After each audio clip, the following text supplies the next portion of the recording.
You are watching SHOUTcraft, exciting entry-level esports commentary with myself, TotalBiscuit.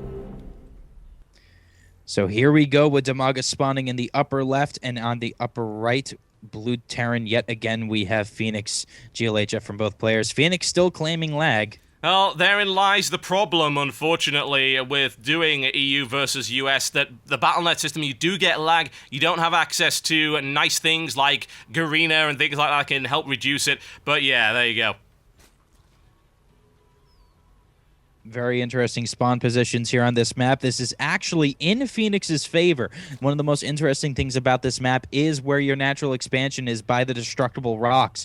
In each base is this high ground area that exists clockwise towards your opponent, and that's very good for Terran players because if you can fly up some siege tanks, absolute denial of this expansion. Indeed. Fenix is a little bit upset about the lag by the looks of it and wants to be a little bit talkative about it.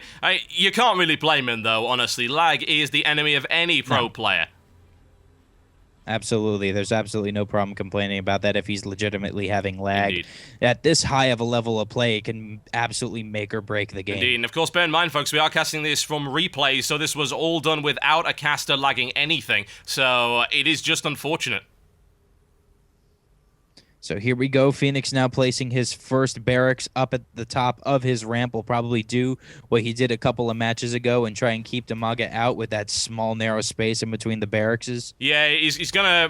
Yeah, there's no doubt. Barrakai. That's a new one. I don't think we've ever really used that one before. I think we should in future. And people always get confused with colossuses and colossi. Barrakai, folks. That's a plural for barracks right here. And if it's not, we've now coined it. There we go. Very early expansion here from Dimaga. Not enough early pressure to be able to deny this. Yep. Fenix just doesn't have the speed in order to deal with that one.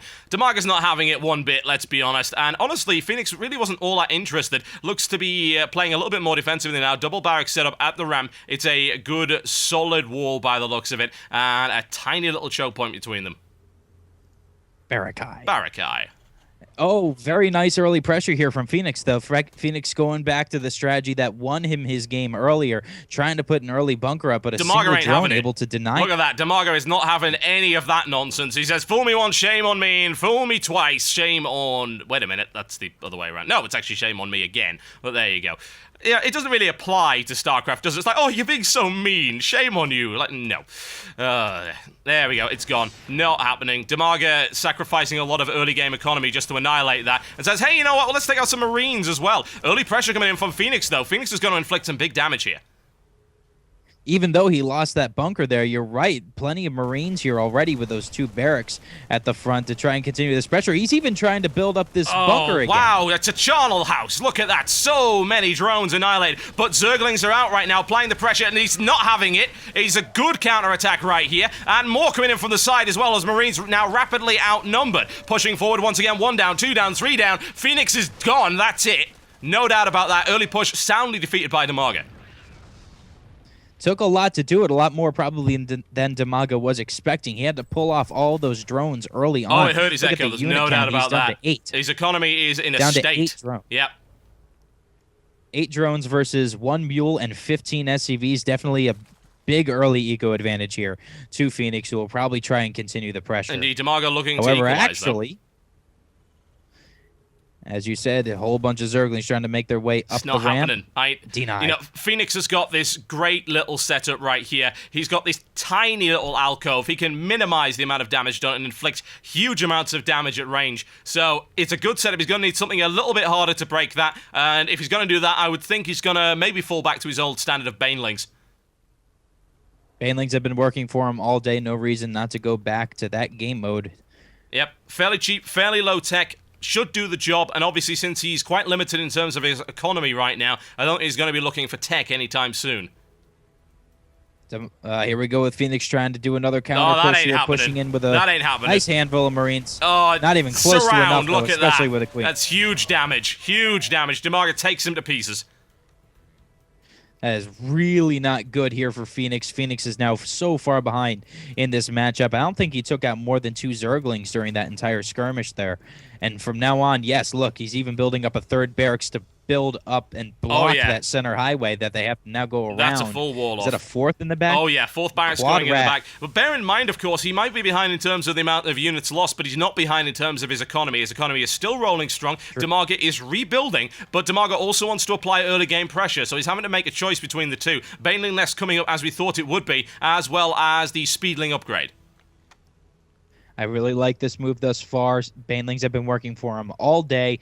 Those structures at the front just look absolutely beautiful for Baneling bust.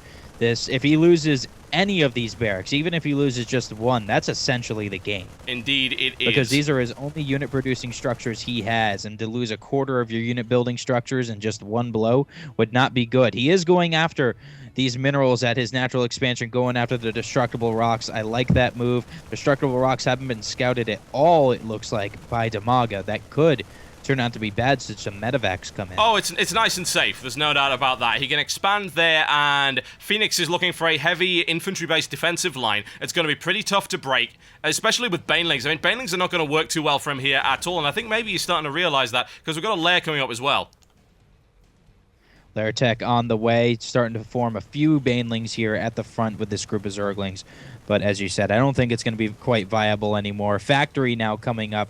Also built up a single bunker at the left side of all of these buildings. Tech lab on one of those barracks is about 2/3 complete with, of course, this nice spicy cocktail known as Stimpack. Oh, yeah, you don't want to be messing with that. That can do an awful lot of damage to your health in later life, so I've been told, folks. Kids, don't do stim. But stimming's fun, Dad. I like doing stimming.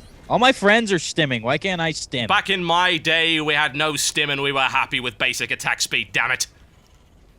Well, back when you were happy, you were lame. Everyone stims now. Anyways, back to the game. Nice scan goes down on the natural expansion of Dimaga. I like that scan. He gets an idea what the defense is. And more importantly, he sees that Baneling nest. Indeed. The thing is, he's already set up pretty well against Banelings.